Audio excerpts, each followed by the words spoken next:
एक गांव में एक किसान अपनी पत्नी के साथ रहता था। किसान बहुत गरीब था, उनका गुजारा भी जैसे तैसे होता था।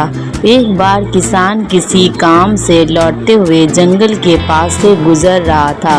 तभी उसे झाड़ियों में एक मुर्गी दिखी। मुर्गी को देखकर किसान ने सोचा कि यह किसी की पालतू नहीं लगती, तो क्यों ना इसे घर ले जाया जाए। मुर्गी के अंडों से कुछ तो कमाई होगी। ऐसा सोचकर किसान मुर्गी को घर ले आया। अगले दिन सुबह जब किसान और उसकी पत्नी सोकर उठे तो उनके आश्चर्य का ठिकाना नहीं रहा। उस मुर्गी ने सोने का अंडा दिया था। किसान और उसकी पत्नी यह देखकर बहुत खुश हुए। अगले दिन भी यही हुआ।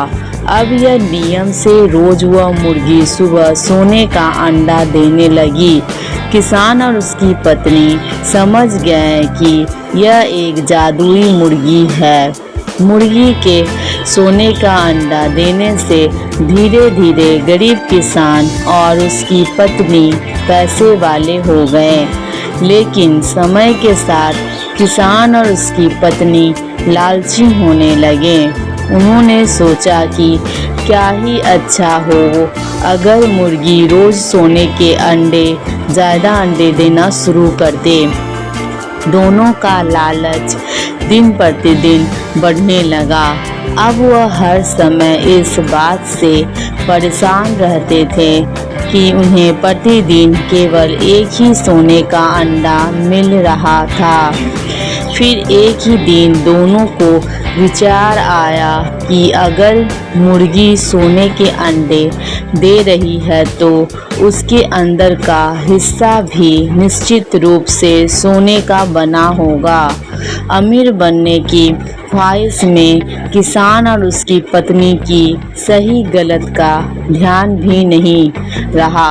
उन्होंने सोचा कि अगर वह मुर्गी को मार डाले तो उसके अंदर का सारा सोना उन्हें एक ही बार में मिल जाएगा।